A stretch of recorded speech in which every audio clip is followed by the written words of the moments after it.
that easy. Just our initials. HO.com.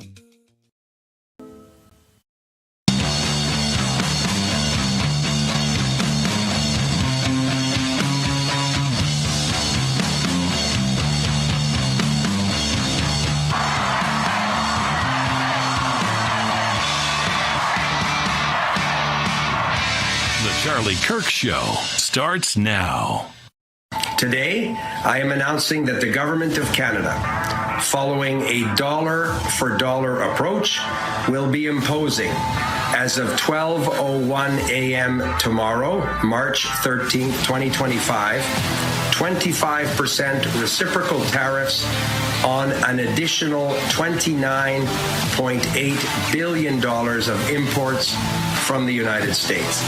This includes steel products worth $12.6 billion and aluminum products worth $3 billion, as well as additional imported U.S. goods worth $14.2 billion for a total of $29.8 billion. Mr. President, the Democratic leader. Funding the government should be a bipartisan effort, but Republicans chose a partisan path, drafting their continuing resolution without any input from congressional Democrats. Because of that, Republicans do not have the votes in the Senate to invoke cloture on the House CR. Our caucus is unified on a clean April 11th CR that will keep the government open and give Congress time to negotiate bipartisan legislation that can pass. We are in the most beautiful, bullish time right now. We're moving in a transition, clearly, from Bidenomics. What was that, Jesse? The hallmark of that was virulent inflation that was triggered by massive overspending, which we're bringing under control, coupled with these, what we call these negative supply side shocks in the form of massive regulations, this Green New Deal, and a war on our strategic energy dominance and oil. We got the 3D, three-dimensional war on inflation, right? It's drill, baby, drill. Think about just going from $80 a barrel of oil down to $50. You almost solved the whole thing right there. But then you got deregulation, and you got the Doge effect, which is basically taking out waste, fraud, and abuse, reducing our government debt. What does that do? That reduces, Jesse, mortgage rates and interest rates, which helps stimulate the home market and allows consumers not to have that overhang of debt. Now, there was a reason, Jesse, a reason why tariffs didn't cause a whiff of inflation during the first term. We had historic tariffs on China. We had steel and aluminum tariffs. We had solar. We had dishwasher. We had these beautiful tariffs bringing in billions of dollars. We had price stability and growth. And I bury the lead, Jesse. We are going to get the best tax cut in history, paid for in large part by tariff revenue from around the world, taken, Jesse, from the people who've been cheating us around the world with higher tariffs and higher non-tariff barriers. It's a beautiful, bullish scenario. We're bridging from Bidenomics to the bullishness of Trumponomics. For ages, hot molten steel has been the lifeblood of Johnstown, vigorously pumping dollars and jobs through the city's veins. But now the pulse of the community is in cardiac arrest. Bethlehem officials aren't making any more comments than what's contained in this press release. They're sorry, but it's simply not cost-effective to run the mill any longer. It does hurt, and there's a dramatic spin-off that's going to come from that, and there's going to be a lot of problems that have to be solved. In part, Bethlehem cites fierce foreign competition and the national economy for their demise. For some Bethlehem employees, it's hard to look past the shocking news. Don't rely on a corporation that don't want you, in a sense, and they don't care, You're only a number. Why do you think other countries aren't judged for having a strict immigration policy? I was born as a man, and now I'm a woman. What do you think the biggest threat is to the United States currently? There's a reason that a lot of the black community doesn't have a father, and it's because of systemic racism. America is the only country where even those who hate it refuse to leave. That's how you know you live in a great country. It's time that we start talking to the next generation, not talking down to the next generation. And that's what we're doing.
battle for your mind raging. Information coming from every angle with the will to deceive. Fear not. You found the place for truth. The voice of a generation that still has the will to believe in the greatest country in the history of the world.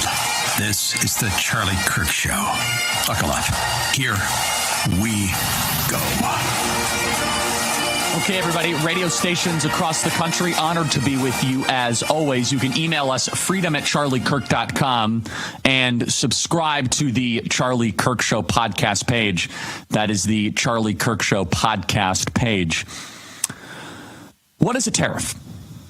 We are hearing this word thrown around a lot. Donald Trump is starting a trade war, is what we are being told. We are saying that it is making the economy go into a recession. But what exactly is a tariff? A tariff is a duty. It's a tax in some sense, imposed by, of course, the government on importing or exporting of goods. It is used as a form of negotiation many times, but as a way to try and bring both parties to the table. Now, we have tried unfettered free trade over the last 30 or 40 years. On paper, free trade with every country looks and sounds good.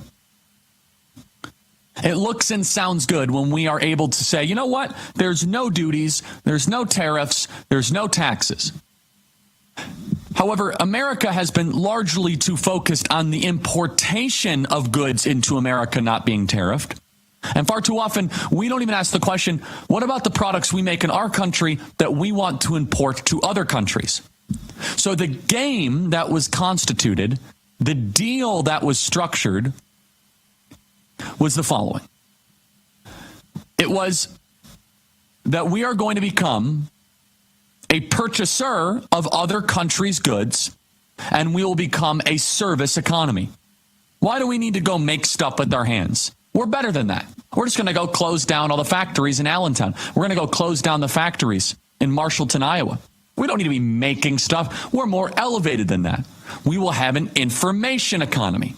And we all know how that works. Those very decisions that were made by the American corporate ruling class led to the rise and the ascension of Donald Trump.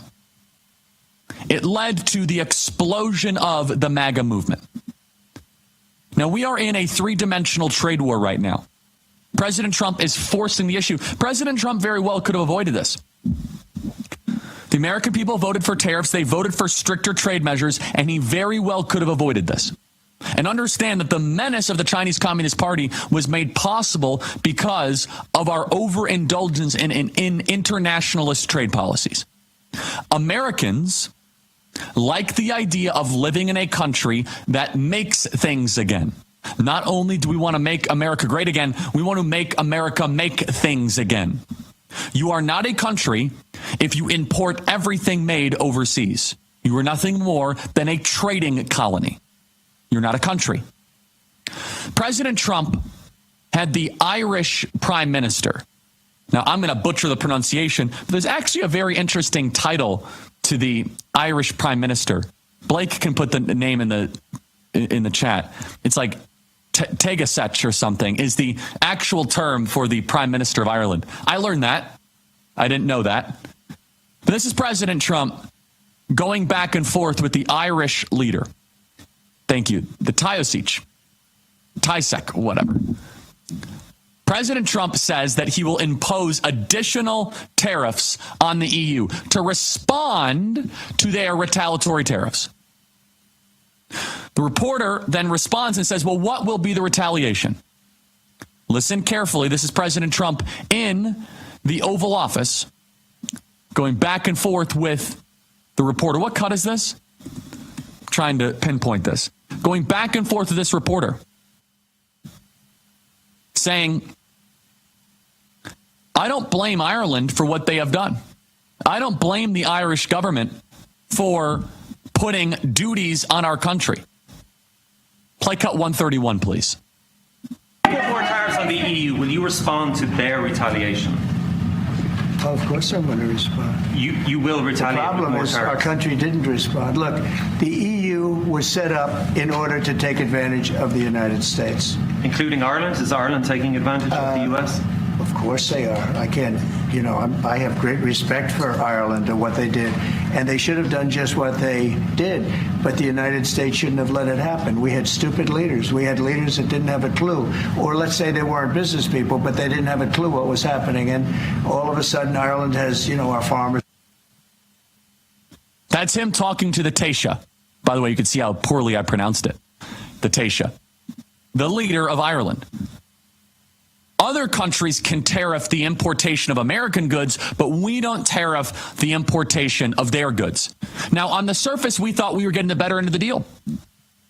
We said, oh my goodness, we get all of these cheap products. We get Mercedes-Benzes, we get Toyotas, we get Samsungs. But over time, you can only go to the well so many times. You can only go to the cheap money spigot so often. And the more that you start to get high on the unlimited flow of cheap money, the bill comes due. And the bill has come due, everybody, with the rise of the Chinese Communist Party and our inability to make critical manufacturing. Peter Navarro had an amazing appearance on Jesse Waters, and I want to break this down. When he started talking about the details of the different tariffs that are put on American goods. Let's play cut 134, please.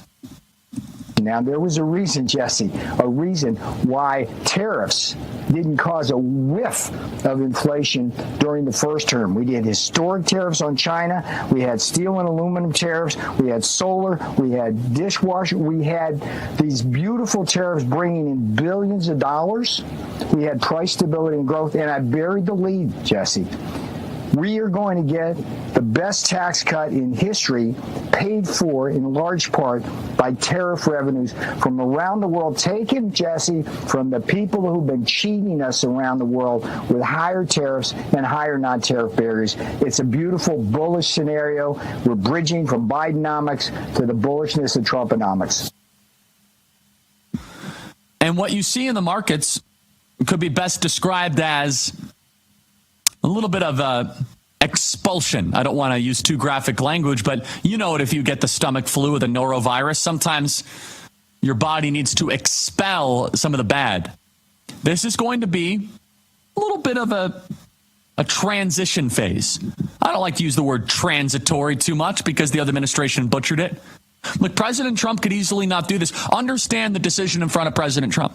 President Trump very easily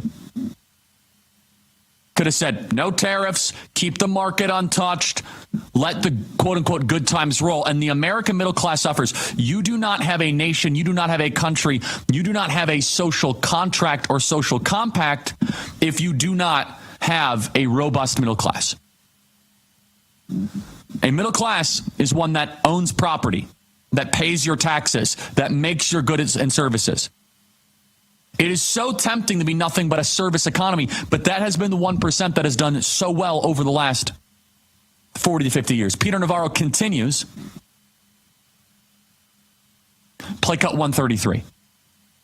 We got the 3D, three-dimensional war on inflation, right? It's drill, baby, drill. Think about just going from $80 barrel oil down to $50. You almost solved the whole thing right there. But then you got deregulation, and you got the Doge effect, which is basically taking out waste, fraud, and abuse, reducing our government debt. What does that do? That reduces, Jesse, mortgage rates and interest rates, which helps stimulate the home market and allows consumers not to have that overhang of debt.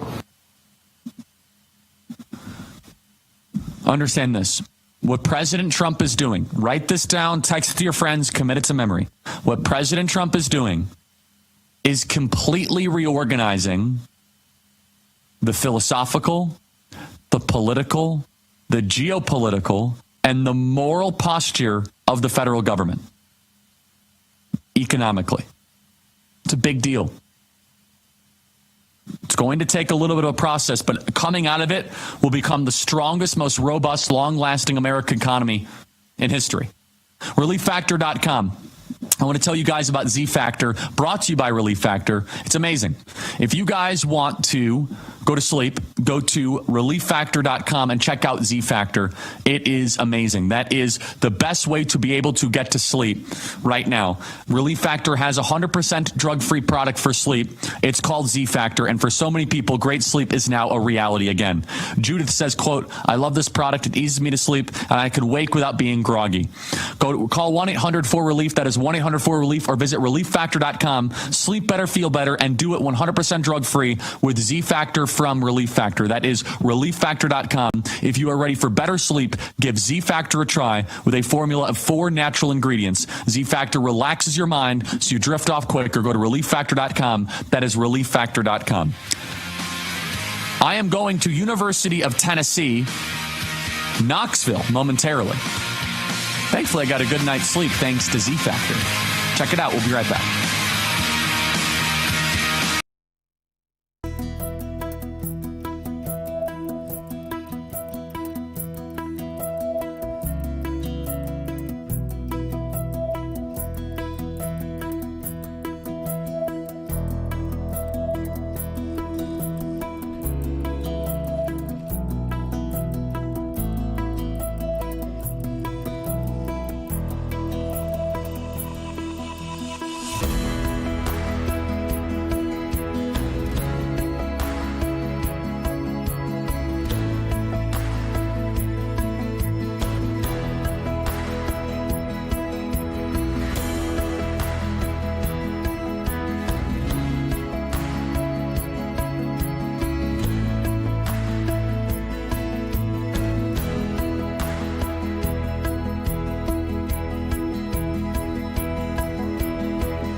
It's the Charlie Kirk Show.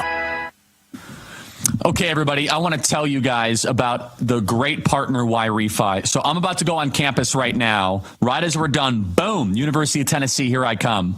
And that entire campus tour is brought to you by the phenomenal patriots at YRefi.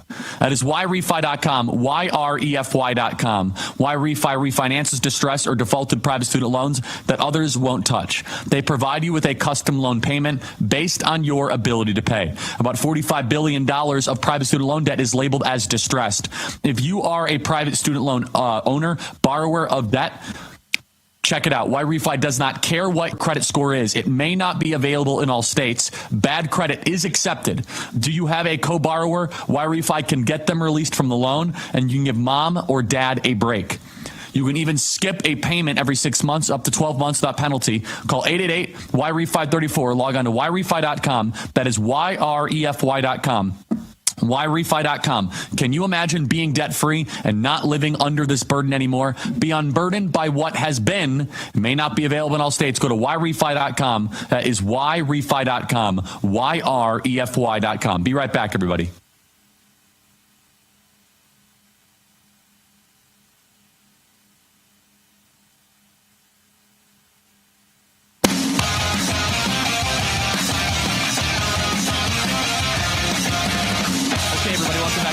freedom@charliekirk.com. So as I was getting ready, I'm here in D.C., been to the White House, doing meetings and all sorts of stuff. I had Jesse Waters on. And there was an amazing clip that the Jesse Waters team pulled out that I said, I got to play this on the show.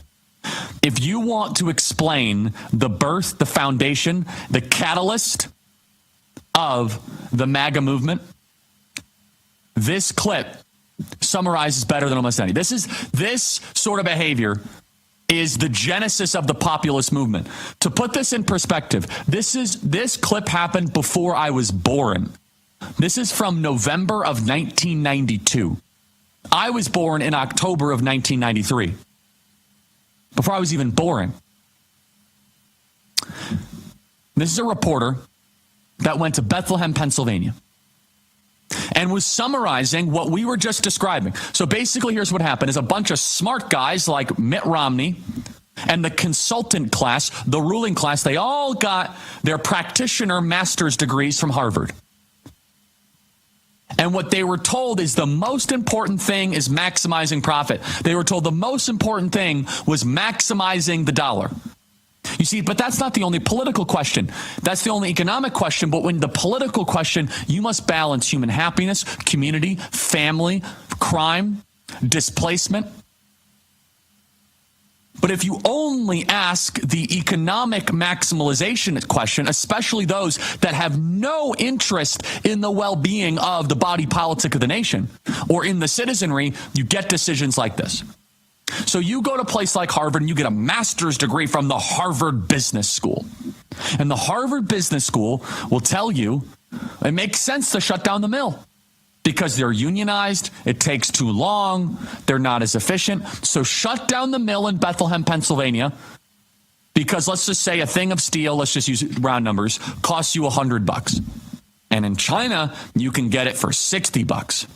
And yes, you got to ship it, but there'll be no tariff. That's the key, everybody. That's the kicker.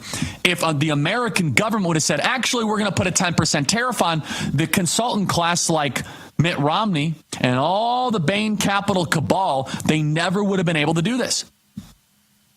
This example right here happened tens of thousands of times, city by city, neighborhood by neighborhood, block by block. And this eventually led to, first, Ross Perot.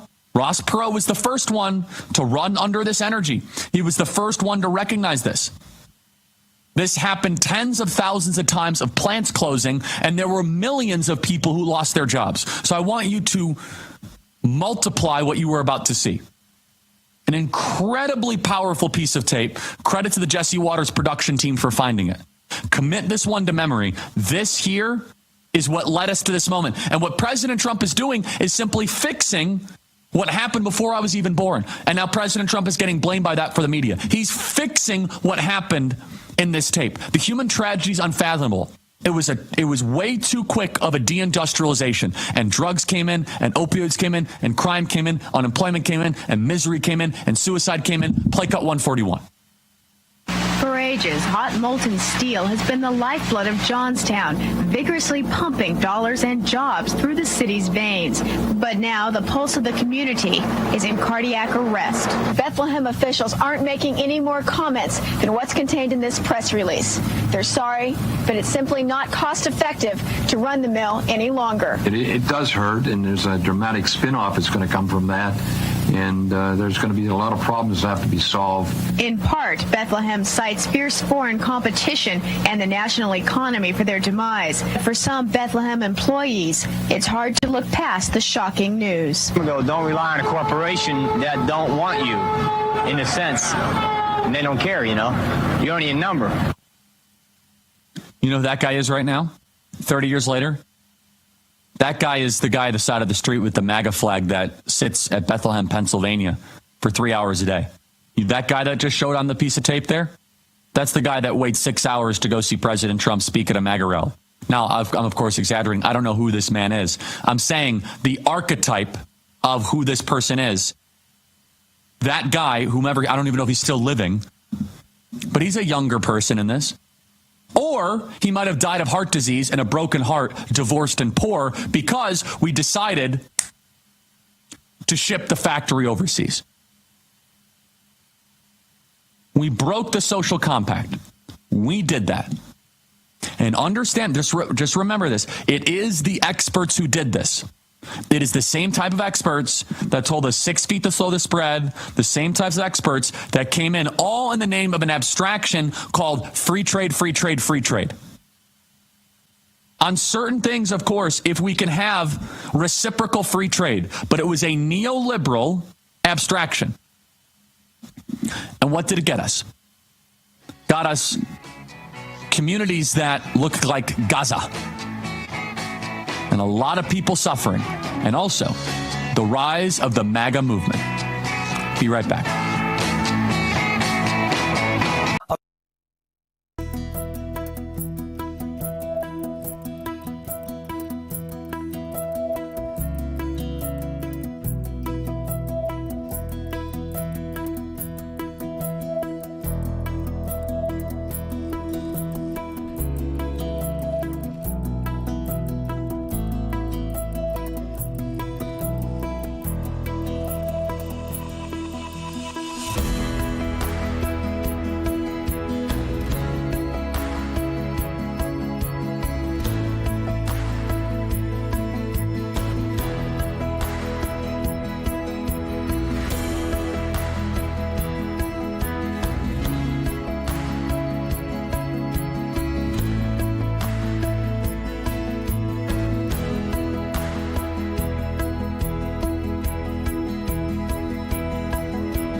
Back to this Real America's Voice news break. I'm Terrence Bates.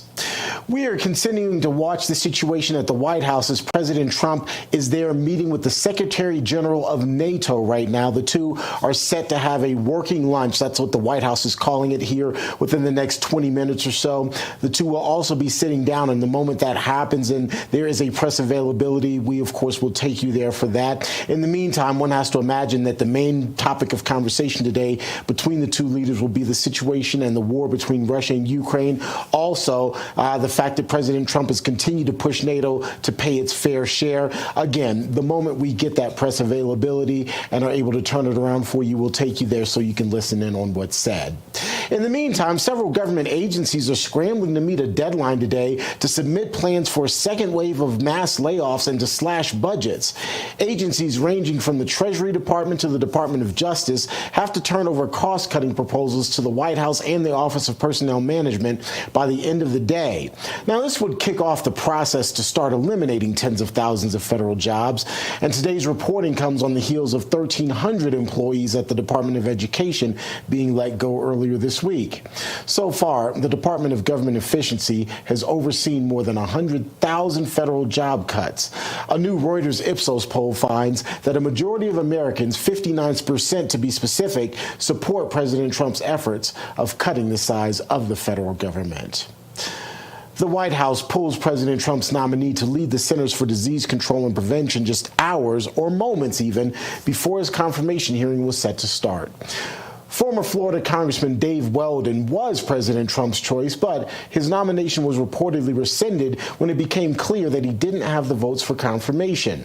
At issue are the Florida Republican's anti-vaccine views and his criticism of the CDC and the safety of vaccines. Weldon is said to be closely aligned with Health and Human Services Secretary Robert F. Kennedy Jr. Both men have faced criticism over their questioning of the safety and efficacy of vaccines.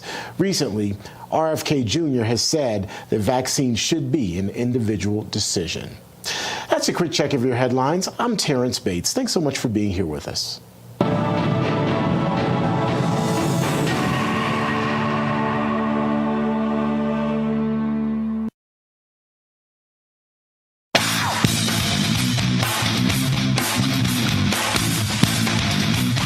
Just watch history happen. Make some. The Charlie Kirk Show. Okay, everybody, welcome back. I want to tell you guys about the Conservatives for Lower Healthcare Costs. Great company, great partner, I should say. So listen carefully. With President Trump making massive strides in the first month in office alone to deliver on the campaign promises to make America great again, it's clear his administration is committed to driving down costs and unleashing prosperity across our country. But Big Pharma is standing in the way. They raised prices on over 575 brand name drugs in January alone. They blocked competition and spent millions pushing overpriced meds on hardworking Americans. Now they're pressuring Congress to implement mandates that will undermine the one real check against drug companies and ban the very market-based incentives that will help employers and families save on prescriptions and healthcare costs. Even worse, Big Pharma wants to strip American employers of the freedom to choose health benefits that work best for them. Their proposals could hand Big Pharma a $32 billion money grab at the expense of American employers and families. Conservatives for Lower Healthcare Costs warn Big Pharma is not on our side. They fought against solutions to lower drug prices during Trump's first term, opposed Bobby Kennedy Jr.'s nomination to HHS to MAGA, and now they even want more government control over the private healthcare market, interfering with President Trump's promise to cut prescription drug costs. Big Pharma is no friend of the American people. Go to pharmawindfall.com to demand fair healthcare practices, protect the private market, and fight Big Pharma's greed. Congress can put a stop to this, and you can make a difference. Let's fight back. Visit pharmawindfall.com today. Portions of the Charlie Kirk Show brought to you in part by Conservatives for Lower Healthcare Costs. So check it out today. Conservatives for Lower Healthcare Costs. Joining us now is great friend and patriot Eric Bolling, which you can find here on this network on Real America's Voice, host of Bolling. Eric, welcome to the program. Eric, you've been covering economic news for a while. You understand the markets. You understand the ups and the downs. I want to get into just some of your analysis of where the market is at. But first, I want your comment, Eric, on what Trump is correcting.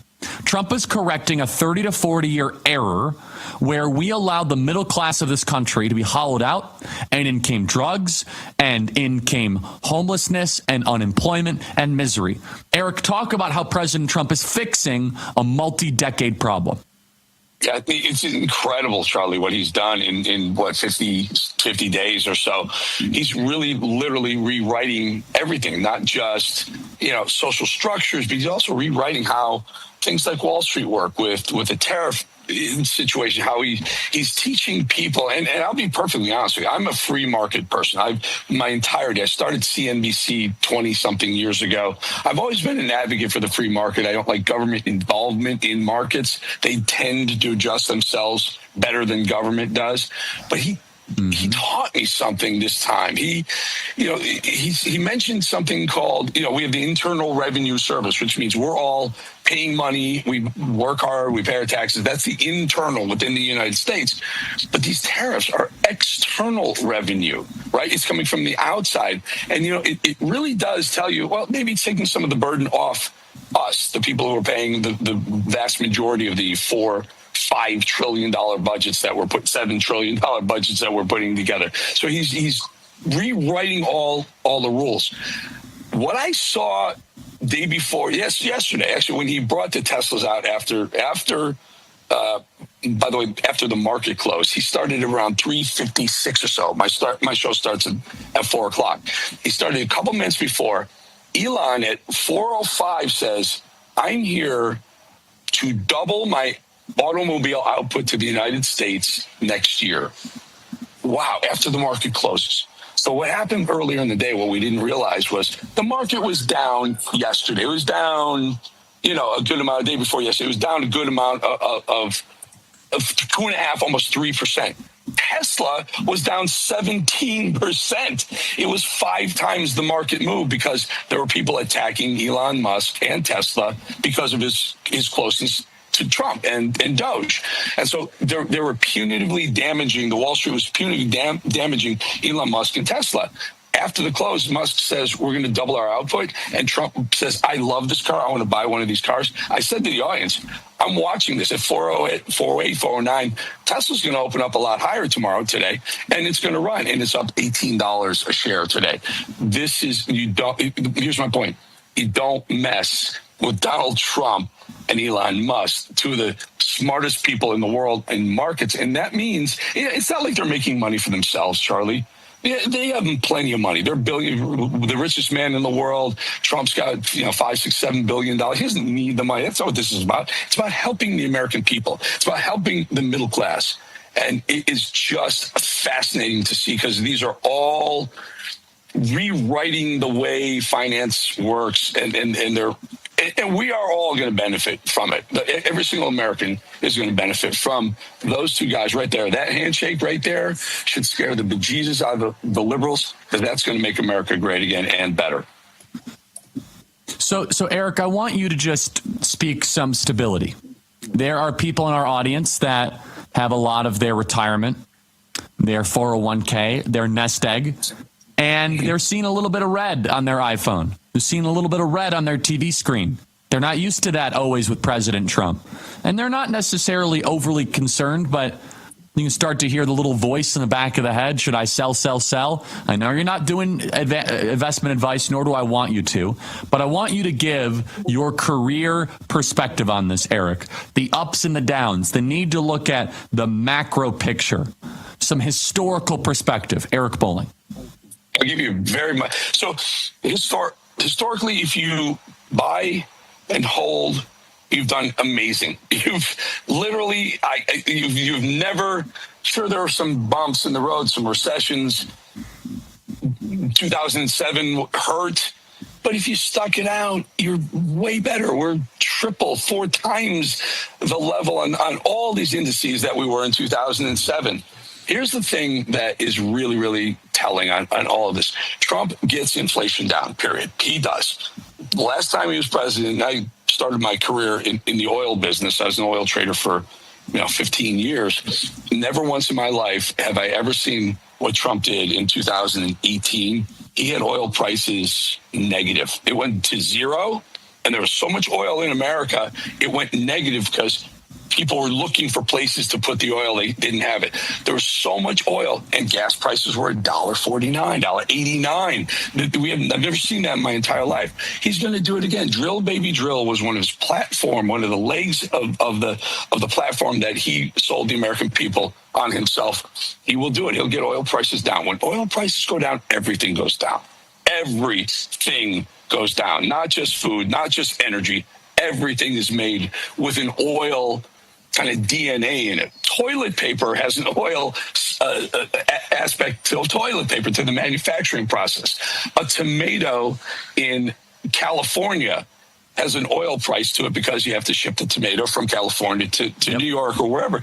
Everything's hinged and dependent on the price of oil. Trump knows to get oil prices down, inflation goes down. We just saw egg prices that have gone up for the past 4 years actually slammed down to the price that when Trump took over 7 weeks ago, and it will continue to go lower. There it is. There's the egg price chart right there. Great job, producers. And this is a month and 2 weeks into this. It will continue. Prices are going to come down. That's more money. That's more everything for the family budget. Be patient. Yes, he's right. There's some red on some Wall Street stock indices. But over the long run, when prices come down and you have employment, we're still fully employed. The employment number came down. We are completely fully employed as an economy. When you have strong employment and lower prices, that's fuel for much better things to come. And Eric, we're also seeing for the first time in 15 months more native-born Americans getting jobs than foreign-born Americans.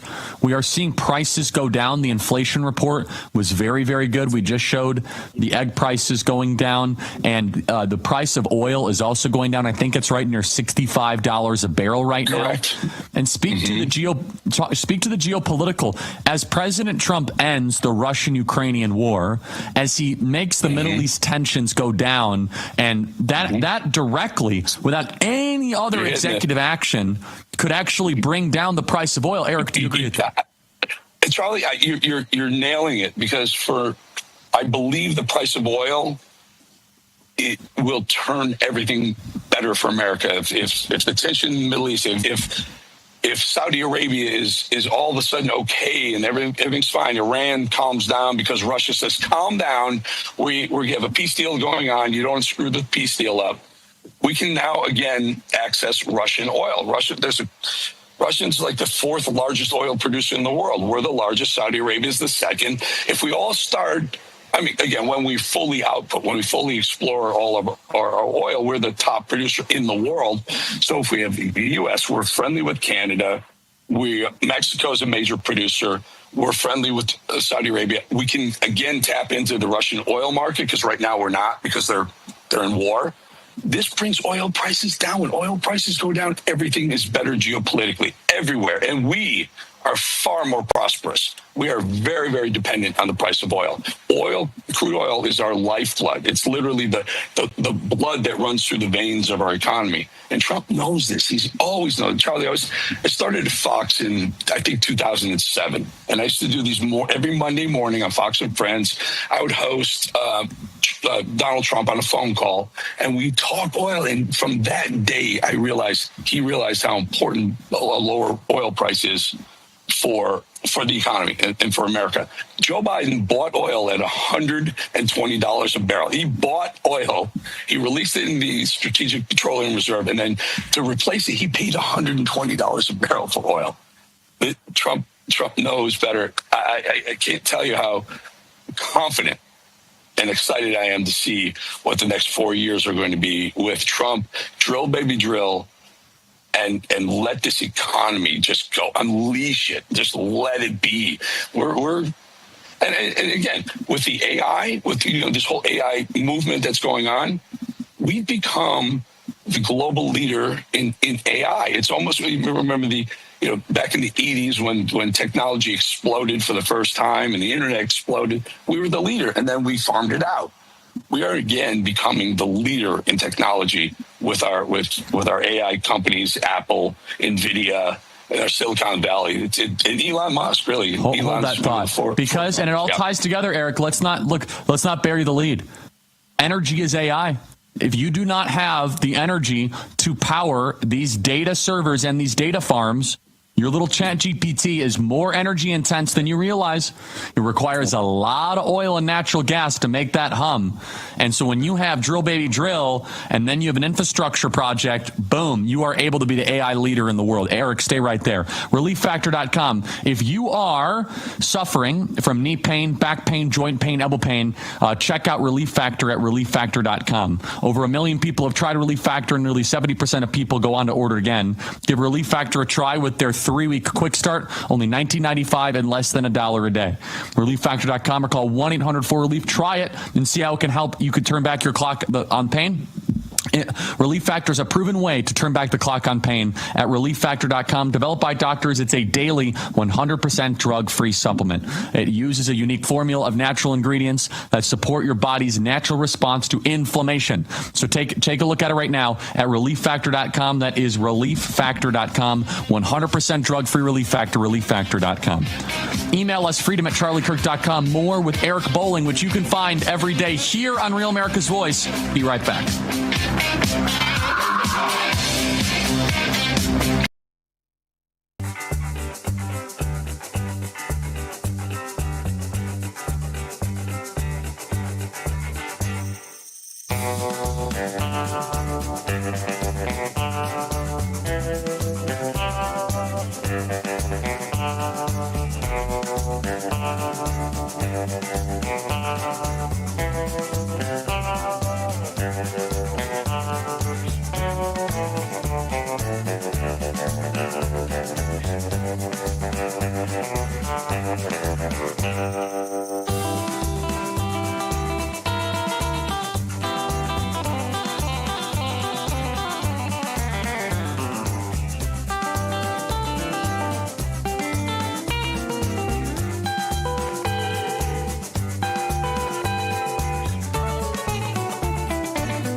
Nobody ignores him.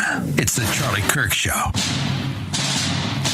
Okay, everybody, welcome back. As soon as we are done here together today, I will be going on campus at the University of Tennessee, Knoxville. I was asked this question recently. We won't get to all of it, but listen to part of it. Play cut 36. So my real thing is, how is Doge not a pyramid scheme when it's essentially being a department that is being hiring federal workers to take money away from other federal workers, which is thus creating a strain on the Social Security? You do know the workers for Doge are working for free, right? No, they're not. Yeah, they are. Okay. They're all volunteers. Okay, valid. All right. And do you know about the Doge dividend? Yeah. You can tell the crowd, though. You're more welcome. Tell me about the Doge dividend. I'm waiting for you to finish your part, sir. So for example, when we say $40 million on improving the social and economic inclusion of sedentary migrants, $520 million on ESG consulting, $47 million on learning outcomes in Asia, President Trump's plan is to send every single person in this audience a $5,000 check. Get the money back in your pocket. Yeah, that's a bunch of hoopla.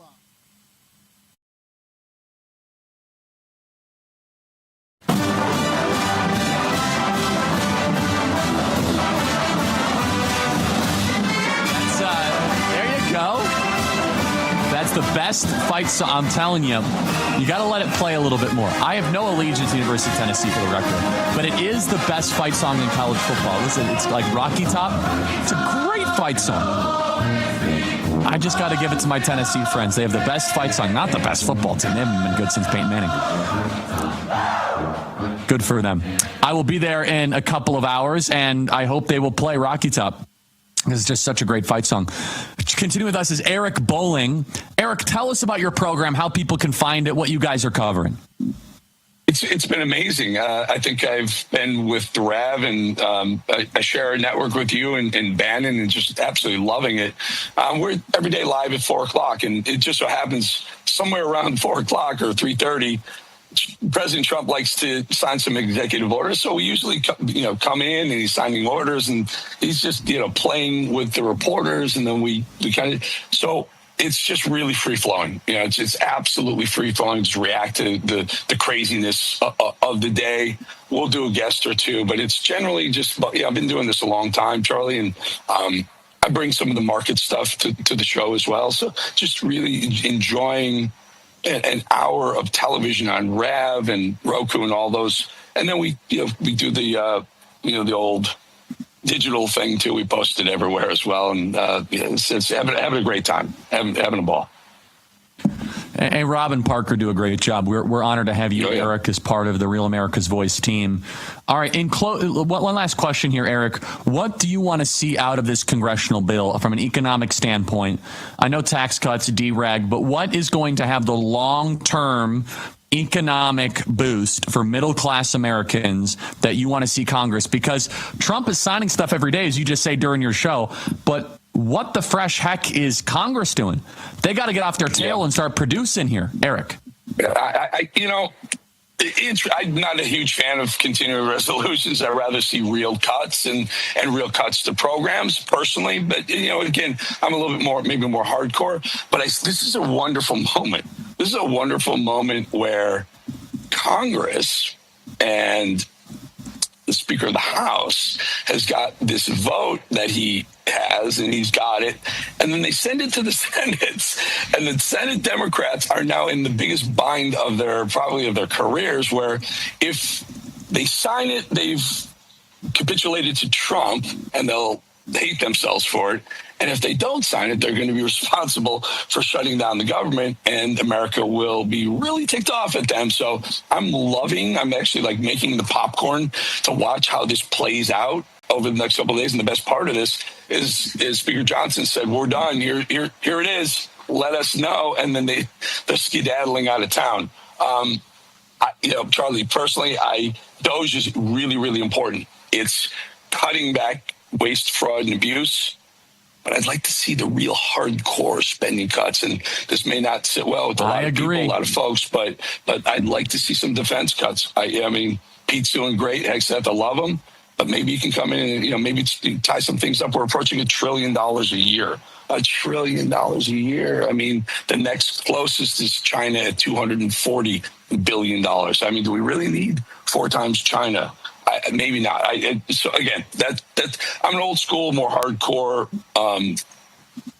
balanced budget type guy, but maybe that may not be realistic. But I really love the politics that's playing out right now, because I can't wait to see what Chuck Schumer here's the crisis, and Eric, you'll love it. This is the problem: is that a significant percentage of our federal budget, about $600 to $700 billion a year, is spent on, guess what? Actually, $720 billion a year on interest.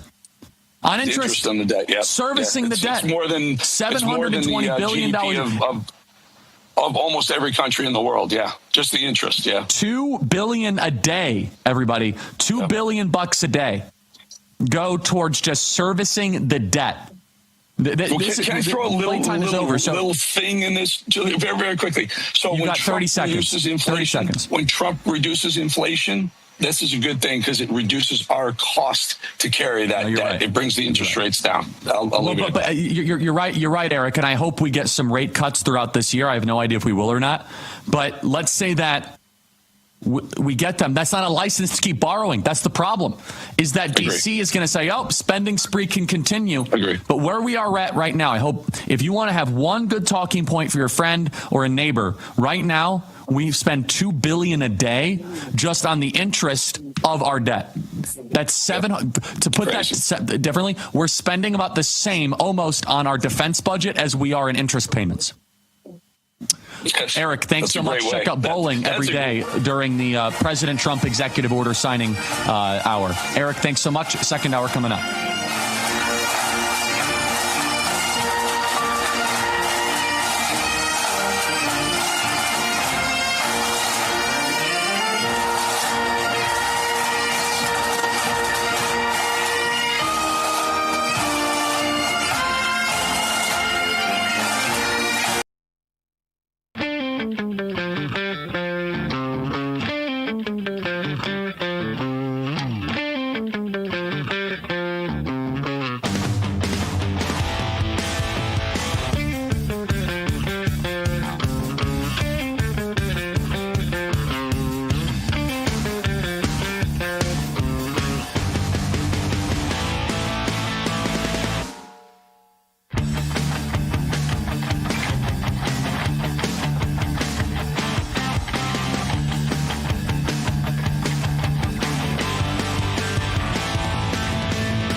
America's Voice family. Are you on Gettr yet? No? What are you waiting for? It's free. It's uncensored, and it's where all the biggest voices in conservative media are speaking out.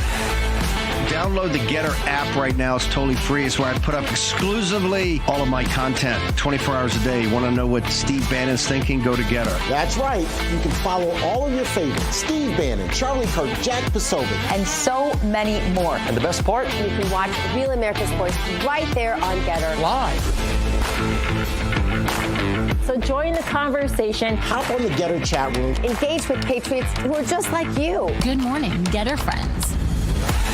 We're breaking news, we're delivering the truth, and we're doing it on Gettr every single day. So don't wait. Download the Gettr app now. Sign up for free and be part of the movement. It isn't just an app. It isn't just a social media platform. It's a community.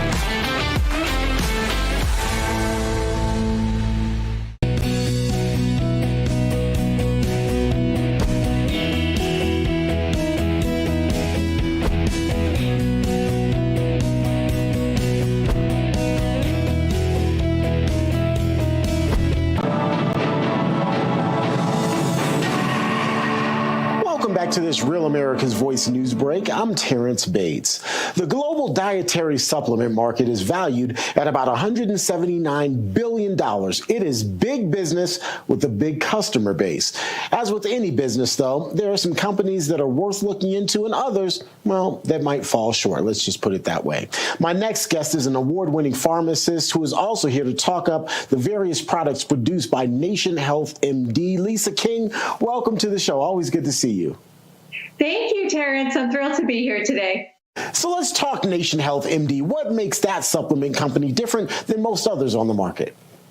Well, what I really love about Nation Health MD is that their focus is on getting healthy being easy. We are both of the belief that it doesn't have to be complicated to get healthier and take care of yourself. It's all about just making tiny changes in your daily routine that lead to big results and better health.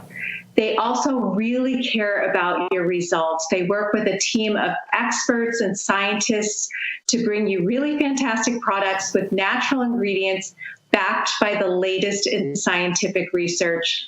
So you can really be rest assured that these products are safe and effective. Also, Nation Health MD loves American jobs. All 26 of their products are made right here in America. 26 products. Wow. Okay. Give us an example of some of the product offerings. That's a pretty wide range. Yes, I'm going to share some of their top formulations with you, and they're really fantastic products. A stagnant lymphatic system can really cause swelling in the legs, feet, and ankles. So we have Lymph MD for that. The natural ingredients in Lymph MD help to flush out toxins and extra fluid to help alleviate that swelling. The next product is super popular. It's Liver MD. And over 100 million Americans have a sluggish liver that has fat deposits. This can slow down your metabolism and lead to weight gain. The natural ingredients in Liver MD help to spark that liver, reduce those fat deposits, reignite your metabolism, and help with healthy weight management. And then as we get older, thinning hair and even bald spots can just be so very frustrating and even really devastating for people. With that, we have Hair Switch. The nutrients in Hair Switch help with healthy hair follicles and maintaining hair appearance so you can look really your best at any age. Now, the final one, this one is for the guys who may be struggling with low testosterone and also fatigue. We all know as men get older, there can be a drop in testosterone levels that can cause a decrease in muscle mass, loss of endurance, and even issues in the bedroom. The superfood ingredients in Tea Thrive help with that to help maintain healthy T levels and also with improving fatigue, helping with endurance, improving muscle mass, and increasing libido. So these are all really fantastic products. And we have a special offer for any of your listeners today where they can use code KIRK for 35% off these products in the next 48 hours. Wow, that's a great deal. Lisa, before I let you go, this is a question I've always been interested in, so I want to tap into your pharmacist experience here. Explain to us the difference between a medication that one might get from a pharmacy and obviously the over-the-counter supplement. What is the real difference there? Well, the medications are FDA-approved. Supplements, I always say, even with any supplement, to check with your doctor before starting any supplement routine. That, things work differently for each person, so just make sure that what you're taking is right for you. They're not necessarily FDA approved, but many are very safe to take. And so just check with your doctor or any medical professional just to make sure that that's right for you. But Nation Health MD also has a 365-day money-back guarantee. So there's no risk involved in taking their products. If you want to order and use code KIRK for the 35% off in the next 48 hours, and it's not right for you, you have that 365-day money-back guarantee. Good information there, Lisa. Always good to talk to you. The information, folks, on your screen if you'd like to log on and check out what they've got to offer. Appreciate you being here.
Okay, everybody, welcome back. You can email us, as always, freedom@charliekirk.com, and subscribe to our podcast. Become a member today, members.charliekirk.com. That is members.charliekirk.com. We were the first guest on Governor Gavin Newsom's podcast, which has now opened an entire national political conversation about California. Should people go on Gavin Newsom's podcast? My conversation went very viral, and I think it was a good use of time. Joining us now is the expert on California, Steve Hilton, reversing the ruin of America's worst run state. Steve joins us now. Steve, welcome to the program. Man, it is so great to be with you. I enjoyed that so much. I think it was an absolute triumph, I got to tell you. Can I just tell you I want to set this up the right way. Please. When I watched the whole thing, what came to my mind was this performance by Margaret Thatcher at Prime Minister's Questions, go with me on this, where she absolutely eviscerated the then leader of the opposition in the House of Commons, you know, that when they're jousting with each other. And there's this phrase that she used that is what came to my mind when I was watching you with Gavin Newsom. And she was calling this Labour politician, he was weak, but she did it in this incredible Margaret Thatcher way. And she went, weak, feeble, like that, incredibly powerful. And that's what I thought of Gavin Newsom. You totally dominated him. And he just came across to me as just utterly weak, feeble, pathetic. It was a total revelation. Well, thank you. And the response has been overwhelming. It has been seen tens of millions of times. People are constantly remarking on it and thought that I handled it in a gentlemanly way, but also very much confronted him on his core contradictions and major issues. Yes. So, Steve, let me ask you just a broad question. What is he doing? Why is he doing this? Yeah. Because if it was all about, I thought at first it was he wanted to stand up to MAGA. I'm strong enough, but he's not really doing that. No. He was kind of just very sheepish and kind of his own shadow. What is your prognosis of what's going on here? Well, that's exactly right. I mean, you completely dominated him, both with your arguments and also physically. I mean, just watching it, people have to watch it, not just listen to it. You dominated him. And I think that the story here is that he is trying. I mean, look, he's a machine politician. He'll say whatever is politically expedient. I know him personally. We have friends in common. I've always been clear about that. And fundamentally, I don't think that he is a left-wing ideologue. I think that he is a machine politician who will say whatever it takes to get on. And in the last few years, that has meant pandering to the people who really have the power in the Democratic Party these days, which is the far-left activists and the unions and the government unions. And they're basically the same people now because the unions are run by the far-left activists. So he's gone along with it. But now he realizes that he's got a different audience. He's not running in California anymore. This is all about his next move, which has been well telegraphed for years, is running for president. He wants to run for president, and he knows that the same old shtick that he's been getting away with in California won't work on the national level. So I think he's trying to signal that he can he's the kind of candidate that can win nationally. I think that's what he's trying to show. The audience he has in mind, I think, are Democrat primary voters in the states that will determine who is the nominee for the party in 2028. And I think the message he's trying to send is, pick me because I'm a winner, because I can actually operate not just in blue states, but in red states, and I can get along with all sorts of people, and I'm the winner that we need in 2028. And so I think that's right. And I have a new op-ed out right now, kind of reflecting on my time sitting down with him.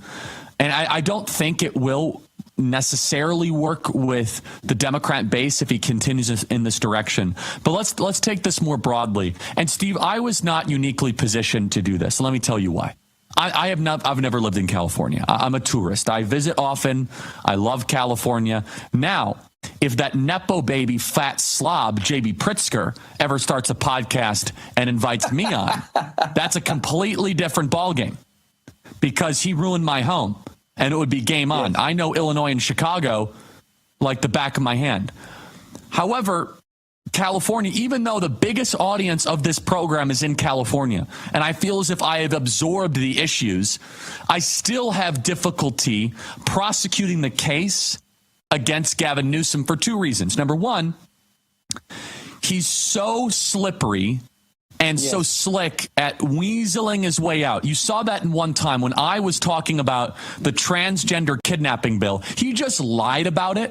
And he used an argument from authority saying, you don't understand this. And I said, well, no, it is. And I felt even a little bit gun shy because I don't live there and I don't work in the General Assembly. That's number one. Number two, and Gavin kind of has this like timeshare salesman vibe to him where it's just he's just able to communicate whatever he needs to hear to the audience.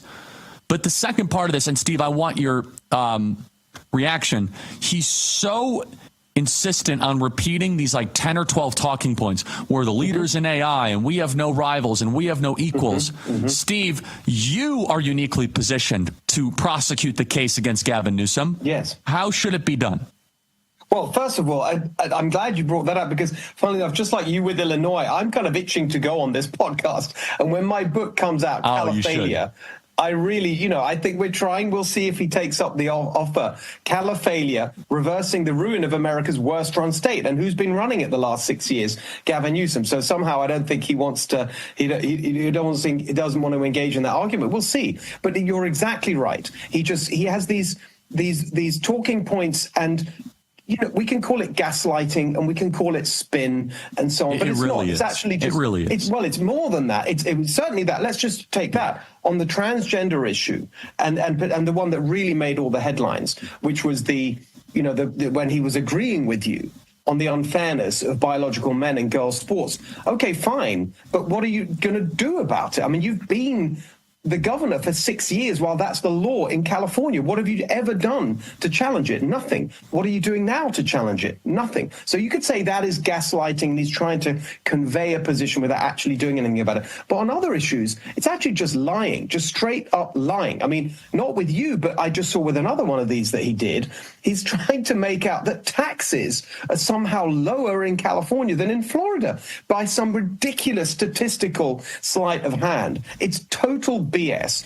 And on any measure, we have the highest taxes in the country. We have the highest income taxes, the highest tax burden on income, on and on. So the truth is that on almost every meaningful measure, California is literally 50th out of 50 states. And if we're not 50th, we're 49th. So I'll give you an example. So for much of last year, he goes on about the great economy. For much of last year, 2024, we had the highest unemployment rate in America. Now we're the second highest. There's one state that's worse. And so he can brag all he likes about being the fifth biggest economy. The numbers just aren't there. We have the highest rate of poverty in the country. On and on, the highest housing cost, the lowest home ownership. So, and actually he does have these ways of wriggling it out of it. I noticed, for example, in his debate with Ron DeSantis, where Ron DeSantis brought up all the exodus of people leaving and so on, Gavin Newsom threw something at him about people going from Florida to California. And when I dug into that, it turned out that was military transfers. Nothing to do with people choosing to move to California. So it's total BS. The record is completely appalling on every single issue. And it's true to say that California remains the fifth biggest economy in the world. But in a way, isn't it even more shaming then that we have the worst homelessness crisis, the highest poverty rate? It's totally shameful. And the reason, by the way, that we have second highest housing prices, most unequal state, highest cost of living. So hold that thought, Steve. And I want to play an example of the great Michael Savage, who went on with Gavin Newsom. And I want to talk about that after the break. Roughgreens.com. That is ruffgreens.com. It's amazing. Roughgreens.com. Ever see your dog slowing down or having health issues? And what can I do to make them better? Well, add Rough Greens to your dog's food for 90 days, and you'll see changes that will amaze you, guaranteed. Go to Rough Greens 90-day challenge. In the first 30 days, you'll see shinier coats and increased energy. By day 60, your dog will have a stronger immune system. Fetch a free Jumpstart trial bag for your dog today. Go to roughgreens.com and use promo code KIRK Kirk. That's roughgreens.com, promo code Kirk. You don't have to change your dog's food to improve your dog's health. Just add a scoop of Rough Greens. That is RUFFgreens.com, promo code Kirk. Invented by naturopathic Dr. Dennis Black, Rough Greens wants to invite your pup to get the Rough Greens 90-day challenge. In the first 30 days, you'll see shinier coats and increased energy. By day 60, your dog will have a stronger immune system. So go to roughgreens.com, promo code Kirk. We love dogs here, and we want your dog to live long and live healthy, and this is the best way to do it. Roughgreens.com, promo code Kirk. Email us freedom@charliekirk.com. We'll be right back.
The Great Reset stops here. The Charlie Kirk Show.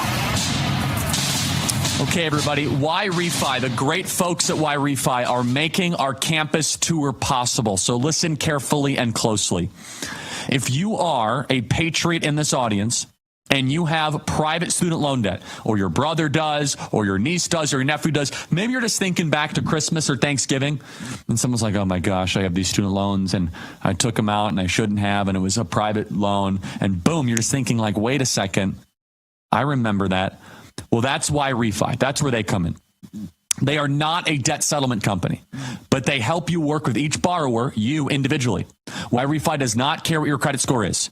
It may not be available in all states, and bad credit is accepted. Do you have a co-borrower? YRefi can get them released from the loan. You can give mom or dad a break. You can then skip a payment every 6 months, up to 12 months without penalty. You don't have to ignore. Go to 888-YRefi34, log on to YRefi.com. That is YREFY.com. YRefi.com may not be available in all 50 states. YRefi refinances distressed and defaulted private student loans, which are different from federal loans. Go to YRefi.com, YREFY.com. That is YRefi.com. Email us freedom@charliekirk.com. We'll be right back, everybody.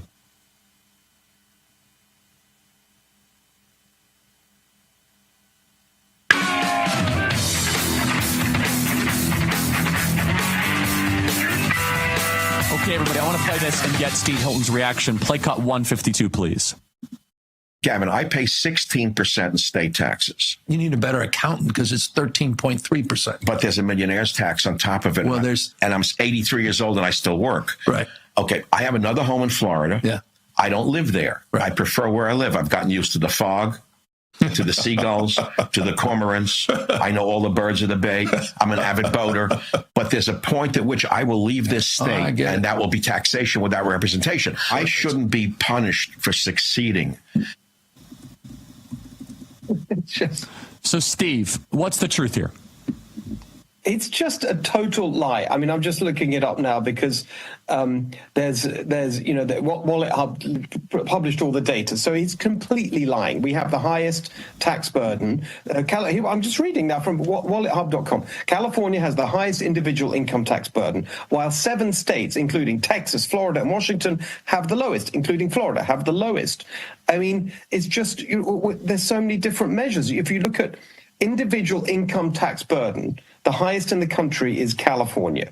If you look at overall tax burden, that's taking everything together, sales tax, everything else, California is number 5, and Florida on overall tax burden, where am I getting to the bottom?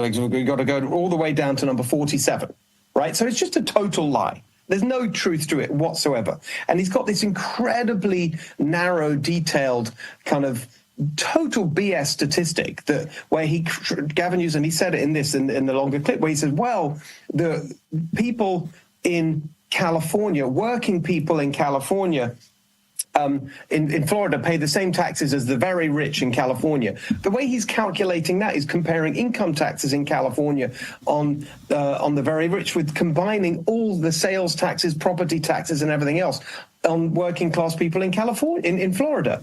And the fact is that people on lower income spend more of their income on things that attract sales tax than on, as a proportion of their income, than the very wealthy. So it's just total. The Wall Street Journal ripped that apart when he first said it with Ron DeSantis in the debate. But he keeps saying these things because he's got this, he just kind of bulldozes through and he says it with this total confidence and kind of asserts it as if it's the truth. It's more than gaslighting. It's lying.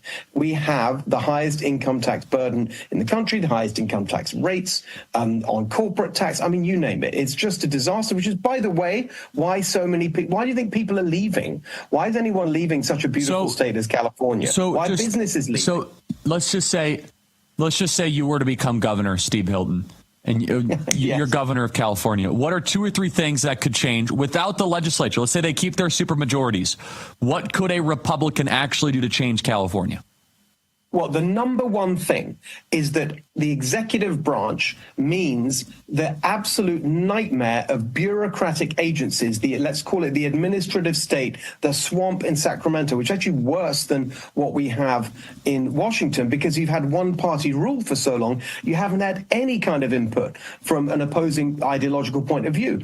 And so you control all that. I'll give you a specific example. The governor appoints all the members of the State Board of Education. It's the State Board of Education that sets the curriculum for the public schools.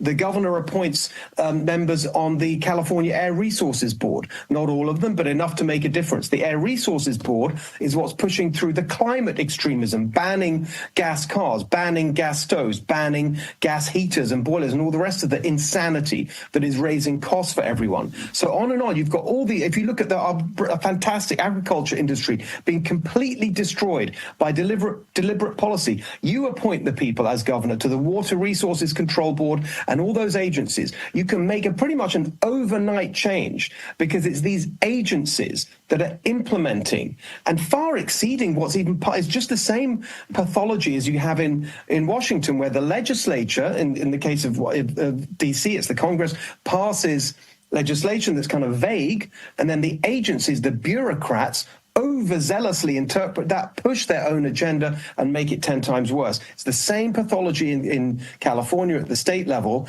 and you can reverse it just in the same way. I mean, a simple way of thinking about it is Doge California. That would make such a difference. And you could start to affect housing costs, because the reason housing costs are the highest in the country is because of the overregulation. Every year they change the building codes, endless new climate things they add on that make it incredibly expensive. I mean, the median house price is now $1 million in California. It's ridiculous. So that's where you start, right? With the bureaucracy that you directly control. Now, the second point is vetoing legislation. So this year already, It's unbelievable. The number of bills that have been submitted by members of the legislature, 2,000 plus bills. You can veto them. They can override it because they've got a two-thirds majority. And then you have negotiating power, and you could bring people to the table, and you can actually get a better product. Steve Hilton, excellent. And you should listen. Everyone should listen to him. He's a great guy. Thank you, Charlie. Califailure is the book. Oh, Canada. Are we in the midst of a trade war? Be right back.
To this Real America's Voice news break. I'm Terrence Bates. President Trump meeting with the Secretary General of NATO right now at the White House. Let's listen in. Thousands of people are being killed, young people, usually, mostly young people. We were just talking about it. Thousands of young people are being killed a week, and we want to see that stop. And they're not Americans, and they're not from the Netherlands for the most part. No. They're from Russia, and they're from Ukraine. But they're people, and I think everybody feels the same way. We want it to stop. It's also a tremendous cost to the United States and to other countries. And it's something that would have never happened if I were president, and it makes me very angry to see that it did happen. But it happened, and we have to stop it.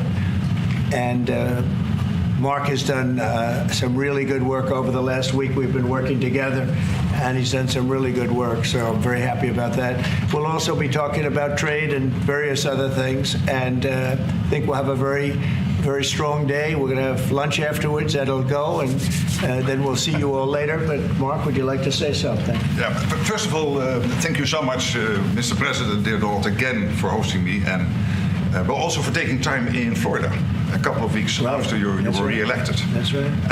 And of course, our phone call a couple of weeks ago, and I must say, Trump 45, you originated the fact that in Europe we are now spending, when you take it to aggregate, $700 billion more on defense than when you came in office in 2016, 2017. But that was Trump 45. But when you look at Trump 47, it's gonna be hard to tell. What happened the last couple of weeks is really staggering. The Europeans committing to a package of $800 billion defense spending. The Germans now, potentially up to $500 billion extra in defense spending. And then, of course, you had Keir Starmer here, the British Prime Minister, and others, all committing to much higher defense spending. We're not there. We need to do more. But I really want to work together with you in a run-up to the Hague Summit to make sure that we will have a NATO which is really reinvigorated under your leadership, and we are getting there. We also discuss defense production because we need to produce more weaponry. We are not doing enough. Not in the US, not in Europe, and we are lacking behind when you compare to the Russians and the Chinese. And you have a huge defense industrial base. Europeans buying 4 times more here than the other way around, which is good because you have a strong defense industry, but we need to do more there to make sure that we ramp up the production and kill the red tape. So I would love to work with you on that.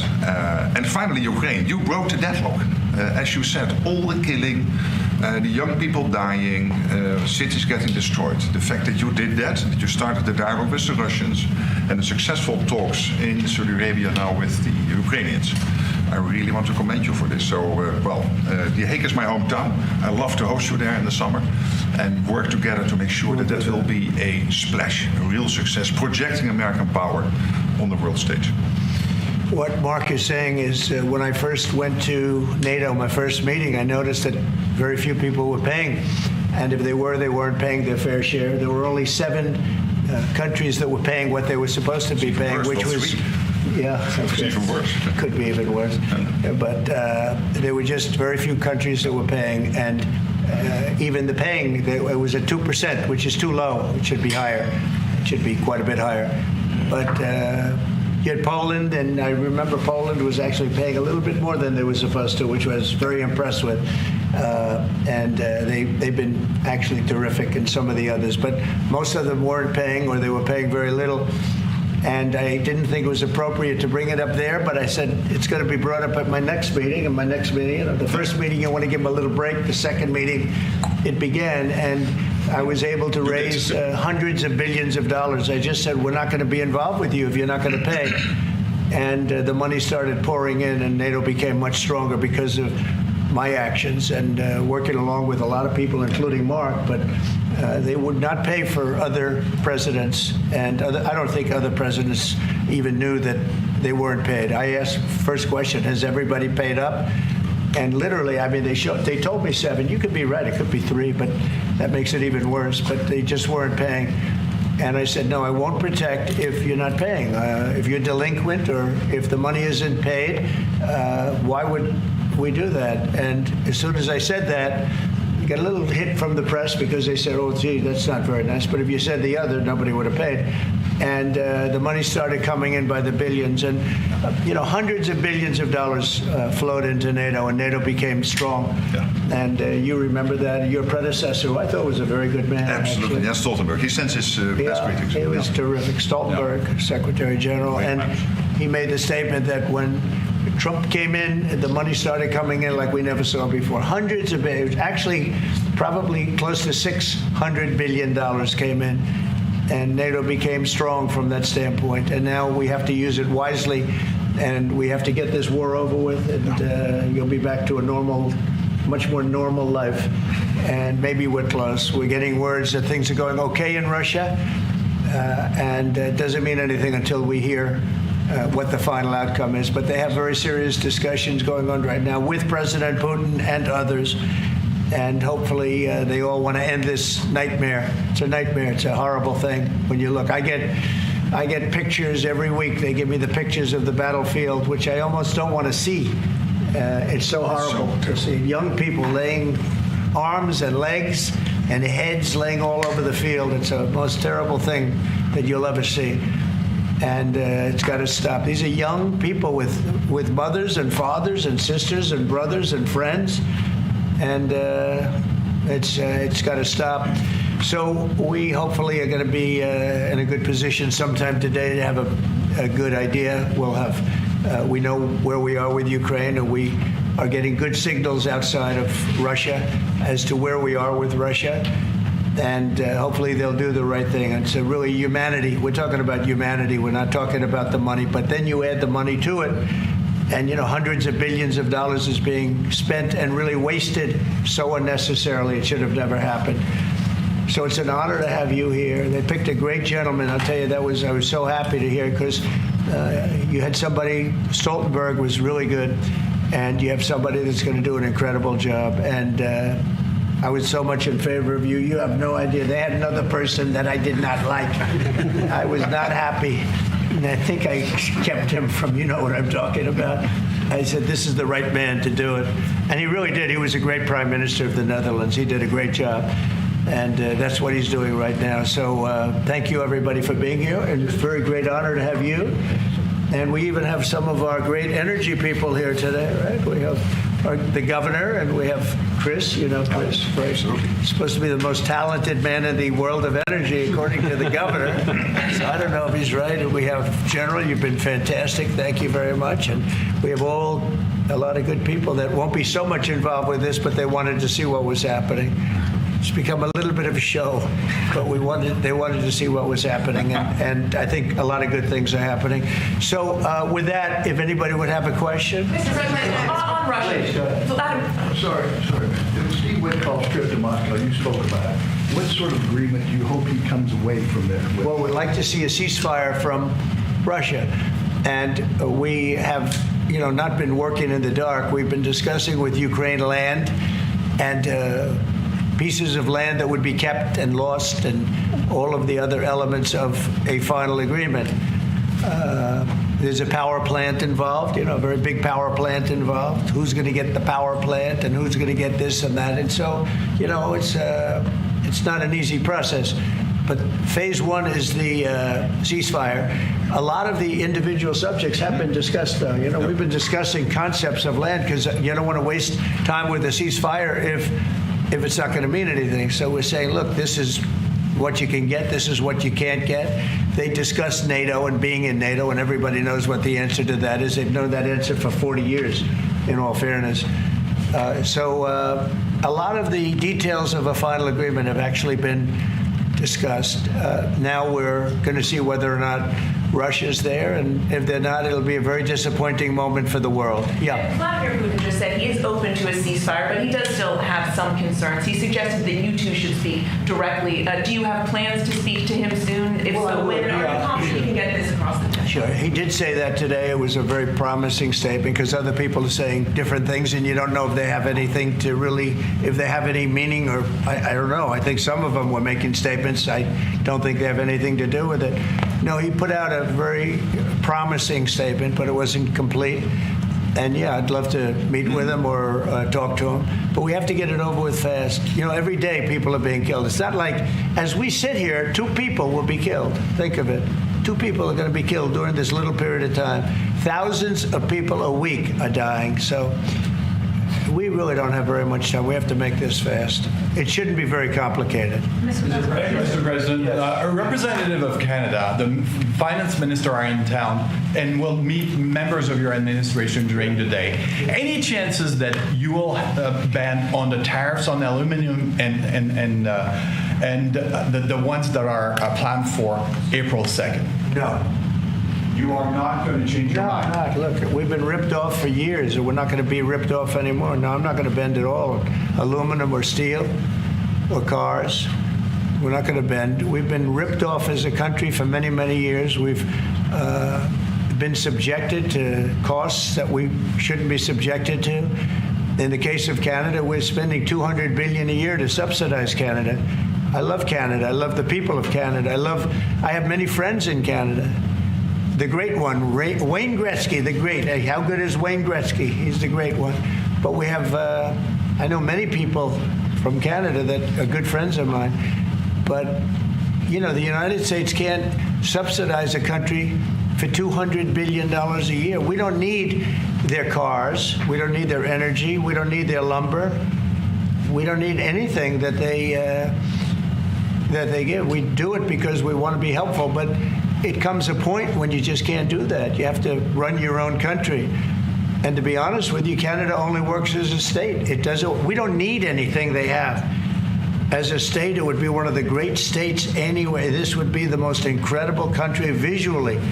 If you look at a map, they drew an artificial line right through it between Canada and the U.S. Just a straight artificial line. Somebody did it a long time ago, many, many decades ago, and makes no sense. It's so perfect as a great and cherished state. Keeping "O Canada," the national anthem. I love it. I think it's great. Keep it. But it'll be for the state, one of our greatest states, maybe our greatest state. But why should we subsidize another country for $200 billion? It costs us $200 billion a year. And again, we don't need their lumber. We don't need their energy. We have more than they do. We don't need anything. We don't need their cars. I'd much rather make the cars here. And there's not a thing that we need. Now, there'll be a little disruption, but it won't be very long. But they need us. We really don't need them. And we have to do this. I'm sorry. We have to do this. Yes? Mr. President, you have made it very clear that NATO needs to step up, although great progress has been made in your first mandate. How do you envision this new transatlantic? Are you talking about NATO stepping up? Well, NATO is stepping up through this man. This man is a man that only knows how to step up. And we have the same goal in mind. We want the war ended. And he's doing his job. He only knows how to do a good job. That's one thing. That's why I fought for him to get that job. Because they had some other candidates that I'll tell you would not have done a very good job. I need this part of the move for my family. So we'll get you a clip. We're going to get him a clip of that little last statement. The rest of the statements he doesn't care. Sir, how does this new transatlantic cooperation, how do you envision it? Well, that's one thing. I mean, you know, we're on the other side of the ocean. And they're right there. And yet we're in for $350 billion because of Biden, and they're in for $100 billion. So it's a big difference. And it's unfair. And I said, you have to equalize. They should equalize. They should have. It should have never happened where Biden just gave this money away. Now, as you know, we have an agreement with Ukraine on the rare earths and other things, and that'll get us something back, a lot back. It'll get us our money back. We're not doing it for that, though. I'm just doing this to get the war stopped. I'm doing it really to save lives. But at the same time, we were treated very unfairly, as we always are by every country. And we're in for very substantially more than the European nations are in for. And that shouldn't be. You know, they're much more affected by it than we are, because we do have an ocean in between. But I don't know. I think good things are going to happen. I really do. I think good things are going to happen. I do say, we were talking before, and Mark was very nice. He said, if you would get involved, there would be nothing. You'd just be going on. This thing would have gone on for a long time. Breaking a deadlock. It was crucial. Yeah, we broke a deadlock. Yeah. We did break a deadlock. I hope it's meaningful. Yeah. Yes, did you have one? Yeah. Yes, sir. Thank you, Mr. President. Amanda Head with Just the News. On the southern border, you've got DHS and ICE who are reporting that there was a little bit of fudging of numbers during the Biden administration on both the catch and the release side with respect to reporting the number of illegals coming into the country. They cheated on the numbers. The numbers were. I love that question. Who are you with? Just the News, Amanda Head. Very nice. That's good. Do you know how many of those are criminal illegal aliens? And Biden's out of office. Alejandro Mayorkas, who gets held? Biden fudged the numbers. The numbers were totally fake. And he gave fake numbers. I knew they were fake. Everybody knew they were fake. But now it came out. And terrible what they did. That administration was a horror show for this country. Can you hold anyone accountable? Well, I don't know. They gave phony numbers. And phony numbers are a very bad thing to give, but I'm not sure about that. I don't know how it would play. We want to get it straightened out. We're after many, many bad people that were let into our country, and Kristi Noem and my friend Homan. How good is Tom Homan doing, right? And they're after him, and they can't. I mean, you see, they're taking him out in record numbers. Gang members, gang leaders, drug dealers. There's a problem the Netherlands does not have. The Netherlands never had this problem. If you'd like to take it, I could deliver some people. I could deliver some nice people to the Netherlands if you'd like. I'm not sure.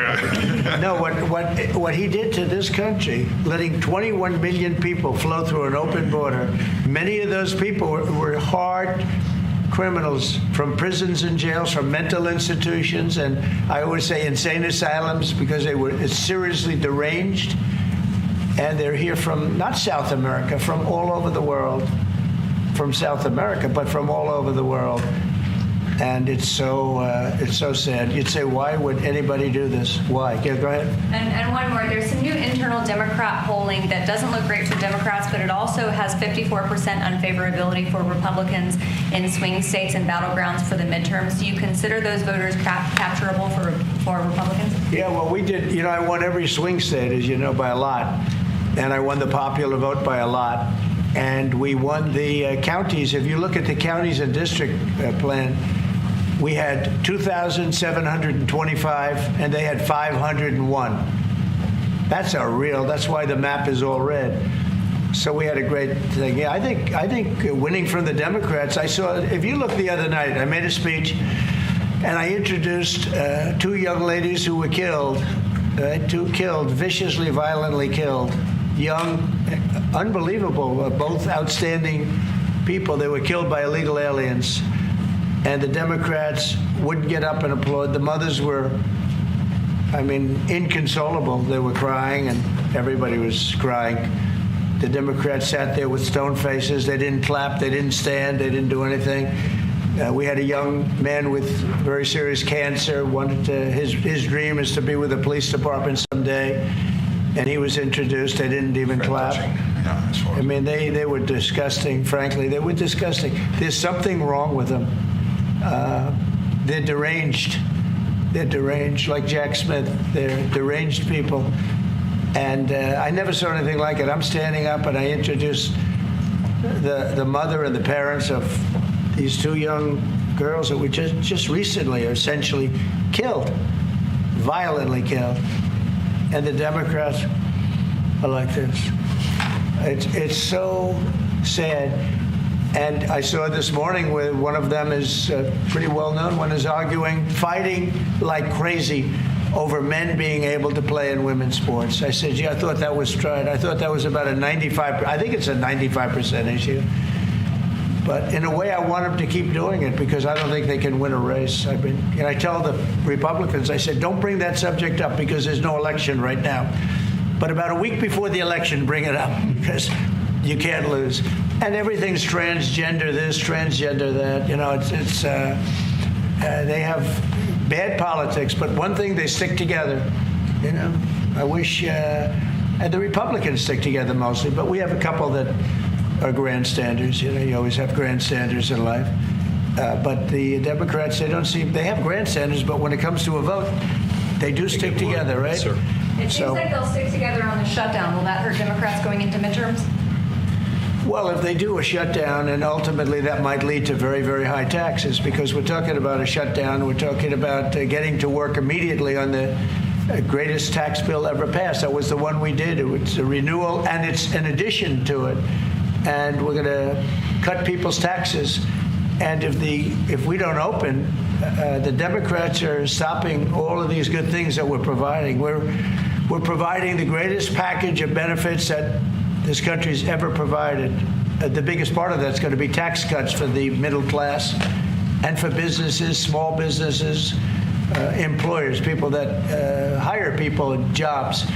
And if it's shut down, it's only going to be, if there's a shutdown, it's only because of the Democrats. And they would really be taking away a lot from our country and from the people of our country. Mr. President, on tariffs, you made clear you're not backing down from this, but many American small business owners say they are concerned that these tariffs are going to hurt them. What's your message to them? They're going to be so much richer than they are right now. And we have many. Yesterday, General Motors was in. They want to invest $60 billion. The people from Facebook were in yesterday. They're going to invest $60 billion by the end of the year. Other people are talking about numbers. Apple, as you know, a few days ago announced $500 billion investment. They're going to build their plants in the United States, which, as you know, almost all of their plants are in China. Now they're building in the United States. Look, the reason is two things. Number one, the election, November 5th. And the other thing is tariffs. I think probably in that order. But Tim Cook came in and he announced 500 billion, not million. 500 million's a lot when you think about it, right? But I would have been happy with 500 million, but it's $500 billion investment by Apple in the United States. And that's because of the election result, and it's because of the tariffs and the tax incentives too, tariffs and tax incentives. And I've never seen anything like it. We have plants going up now in Indiana. We have plants going up in Michigan. A lot of plants going to be planned from. I'm trying to steer them to Michigan because Michigan got so badly beaten by, what happened with Europe. If you look at Europe, take a look at the EU. We're not allowed to sell cars there. It's prohibitive because of their policies and also their non-monetary tariffs. They put obstacles in your way that you can do nothing about. But if you take a look at what happens, so we sell no cars to Europe. I mean, virtually no cars. And they sell millions of cars to us. They don't take our agriculture. We take their agriculture. It's like a one-way street with them. The European Union is very, very nasty. They sue our companies. Apple was forced to pay $16 billion on a case that, very much like my cases that I won. They shouldn't have been even cases. But we felt they had no case, and they ended up having an extremely favorable judge and decision. But they're suing Google, they're suing Facebook, they're suing all of these companies, and they're taking billions of dollars out of American companies, many more than the ones I just mentioned. And I guess they're using it to run Europe or something. I don't know what they're using it for, but they treat us very badly. China obviously treats us very badly. Almost everybody does, and I blame past presidents, to be honest, because when I was president, we received so far about $700 billion from China over the years on the tariffs that I put in. No other president got 10 cents from China, and that was only beginning. Except for COVID, I would have been able to finish the process, but we had to fight the COVID thing, and we did really well with it. But we had to fight, and then we had actually, as you remember, Mark, we actually handed over the stock market. It was higher than just previous to COVID coming in, which was sort of a miracle, frankly. We did a good job. But the tariffs are very important. And I think the psychology, there's great spirit. When Mark came in, he said, congratulations, there's a whole new spirit. There's a whole new light over this country and really over the world. Because you have somebody that, a whole group of people, really, because I talk about this whole group, that we know what we're doing. And a lot of great things are happening. But I've never seen investment like this. Trillions of dollars is being invested in the United States now that would have never, our country could have failed. Another 4 years of this, what happened in the last 4 years, our country would have been a crime-ridden mess. And I don't know if you noticed, little thing they call it, but it's not a little thing if you like eggs and you don't have a lot of money. Eggs have gone down 25% in the last couple of weeks. We inherited that problem. Eggs. Groceries have gone down a little bit. Energy's gone down. Do you want to speak to that for a second, Governor? Would you just say a couple of words, you and Chris, about energy, what's happened? Well, happy to, but I think that Chris and I just came from CERAWeek, which is the largest conference in the world. So global leaders, people from the EU, officials from all the energy producing countries, all there, and all the global nationals, all the U.S. The spirit of that group is through the roof, because now they realize that in the United States that President Trump's policies are pro developing more energy, as opposed to we're trying to shut down energy, and that pro-growth, pro-business, pro-energy approach is giving people the optimism. So then the markets are reacting to that, and energy prices on the futures market are going to go down, because people know we're not going to be killing off the energy we need for prosperity in all of our countries, but also for peace, because people have used energy to fuel these wars that President Trump is working so hard to end, and we know that high energy prices were driving the inflation that he talked about. So it accomplishes two goals for us, which is prosperity for the world, peace for the world, when we have smart energy policies, and President Trump has brought common sense back to how we think about energy. And it's brought down now $65 a barrel, I saw this morning. That's phenomenal news, and that's what brought it up. The energy they took our beautiful energy policies and they just messed them up, and then they went immediately back to them, but by that time they lost it. They lost that Bronco, as the expression goes. Chris, do you have something to say? Oh, I think Doug said it well, but you just can't overstate how important the return of common sense, the return of knowledge about energy and pro-American consumers, pro-investment in our country. I think globally that was welcomed. It means capital flows, it means more sobriety and lower energy prices, more economic opportunity for Americans. So yeah, it was elated atmosphere at a global energy conference. Well, we're working on one project. It should be very easy. It's a pipeline going through a small section of New York. New York's held it up for years, actually. For years, they wanted to do it for years and years. And it will reduce the most expensive energy almost in the world is in New England, because they have no way of getting it there, because it's been held up by New York. And the whole of New England and Connecticut and New York, the energy prices are through the roof. And this one pipeline will save per family $2,500 just on heating, and another $2,500 on everything else. So the energy, by just a simple pipeline going through an area that wants it, an area that's not a rich area, it's actually a very poor area, would create jobs and everything else. And it's going to be way underground. Nobody's going to see it. Once they fill it up, nobody's going to see it. Nobody's going to know it's there. And families in New York and Connecticut and New England are going to save